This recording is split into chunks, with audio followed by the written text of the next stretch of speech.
என் கூட இருக்கிறவங்களுக்கு ஏதாவது ஆயிடுமோ? எனக்கு கெடுதல் நினைக்கிறவங்களுக்கு நானும் கெடுதல் நினைக்கிறேன். இப்படி தொடர்ந்து நெகட்டிவ் தாட்ஸா மட்டுமே எனக்கு இருக்குது ஐயான்னு நம்ம நேயர் ஒருவர் சொல்ல, அதுக்கு நம்ம ஐயா என்ன தீர்வு சொல்றாருன்னு பார்க்கலாமா? ஹலோ. ஹலோ.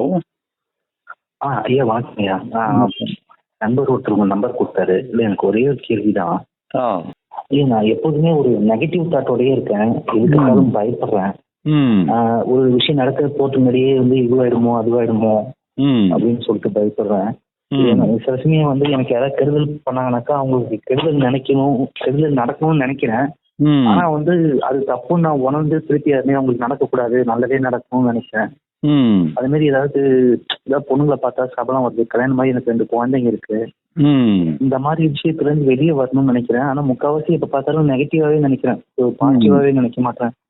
ஒய்ஃப் அங்க விட்டு வர அவங்களுக்கு ஏதாவது ஆயிடுமோ, இவங்களுக்கு ஏதாவது ஆயிடுமோ அப்படின்னு பாசிட்டிவா ஒரு தப்பாவே நினைக்கிறேன். இன்னும் சொல்ல போனோம்னாக்கா இப்ப எங்க அம்மா எங்களுக்கு கை குழந்தை இருக்கப்ப எங்களை வீட்டை விட்டு வெளியே போங்க, வேற வீடு பாத்துக்கோங்கன்னாங்க. ஆனா எனக்கு எங்க அம்மா மேலேயே கோவம் வருது. எங்க அம்மாவே சில சமயம் சாபம் விடுற மாதிரி நினைக்கிறேன். ஆனா அது எனக்கு அந்த பாவம் எல்லாம் என் பிள்ளைங்க மேலதான் போடும்னு எனக்கு தெரியுது. சில சமயம் அதுவே நான் ரியலைஸ் பண்ணி உணர்ந்துடுறேன். ஆனா எனக்கு சில சமயம் ஏதாவது ஒண்ணு நடக்கிறப்ப எங்க அம்மாவை தான் நடக்குது அப்படின்ட்டு அந்த மாதிரி ஒரு கோவமா இருக்கு. இதுதான் வேற எதுவும் இல்லை. சரி, இது நீங்க என்ன வேலையில இருக்கிறீங்க? நான் ஸ்டேட் பேங்க்ல ஒர்க் பண்றேன். உங்களுக்கு நீங்க லீவ் கிடைக்கிற மாதிரி பார்த்து நீங்க ஏதாவது ஞான முகாம், தியான முகாம்லாம் கொஞ்சம் அட்டன் பண்ணுங்களேன். அதாவது ஒரு கேள்வி பதில் உங்களுக்கு சொன்னா உங்களுக்கு உங்களையே மாத்த முடியுமா? அது மாத்த முடியாதுல்ல. ஏன்னா நீங்க எல்லாருமே இப்ப நம்ம ஞான முகாம், தியான முகாம்ட்டு 2 நடத்துறோம். சிலவங்களுக்கு ஞான முகாம் மட்டுமே போதும், சிலவங்களுக்கு தியான முகாமும் தேவைப்படுது. நீங்க கலந்துக்கிட்டு உங்களுக்கு எந்த அளவுக்கு அதுல உங்களுக்கு பலன் கிடைக்குதுங்கிறத பார்த்து தான் உங்களுக்கு ஞான முகாம் கண்டிப்பா வேணும். ஞான முகாம் தான் மெயின்.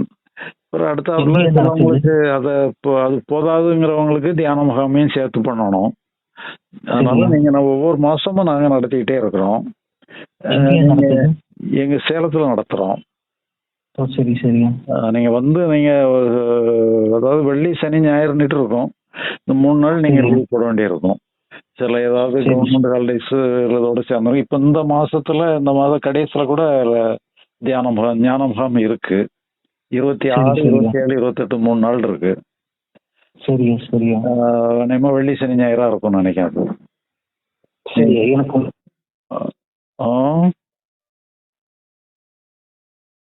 எப்படியா அட்ரஸ் நான் உங்களுக்கு அதில் ஒரு குரூப்பை சேர்த்து விட்டுறேன். அந்த குரூப்ல இதெல்லாம் போட்டுட்டு இருப்பாங்க, அந்த டீட்டெயில்ஸ் எல்லாம் போடுவாங்க.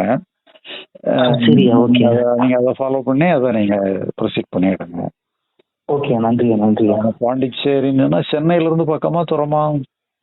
சென்னையில இருந்து பக்கம், ஒரு 150 கிலோமீட்டர் வரும். எத்தனை கிலோமீட்டர்? 150 வரும். சேலம் தான் தூரம். சரி. நம்ம சேலத்துல தான் அந்த முகாம்லாம் நடக்கும். சென்னையில எப்பமாவது நடக்கும். நான் இப்ப சென்னையில தான் இருக்கிறேன். நீங்க ஏதாவது ஒரு டைம்ல பிறகு நீங்க இப்ப அந்த முகாம் முதல்ல அட்டன் பண்ணுங்க. பிறகு எப்பப்போ வேணுமோ நீங்க ஒரு இடம் வந்துட்டு கூட நேரில் போகலாம். மேக்சிமம் சென்னையில தான் இருப்பேன். ப்ரோக்ராம் நடந்து போயிடுவேன், மற்ற நேரங்களில் சென்னையில இருப்பேன். சரி, ஓகே. சரி, உங்க பேர் வெங்கட்ராமனா? சரி, வெங்கட்ராமன், பாண்டிச்சேரி. இந்த நம்பருக்கு வாட்ஸ்அப் இருக்கா உங்களுக்கு? இது வாட்ஸ்அப் நம்பர் தாங்க. சரி, நான் உங்களை அந்த குரூப்ல இணைச்சி விட்டுறேன். அதை நீங்க பார்த்து அதுல உள்ள டீட்டெயில்ஸை ஃபாலோ பண்ணிவிடுங்க. ஓகே, நன்றி. ஓகே. தொடர்ந்து இது போன்ற ஆன்மீக தேடல் மற்றும் வாழ்வியல் உண்மைகளை தெரிந்து கொள்ள ஐயாஸ் அகவல் சேனலை சப்ஸ்கிரைப் செய்யுங்கள்.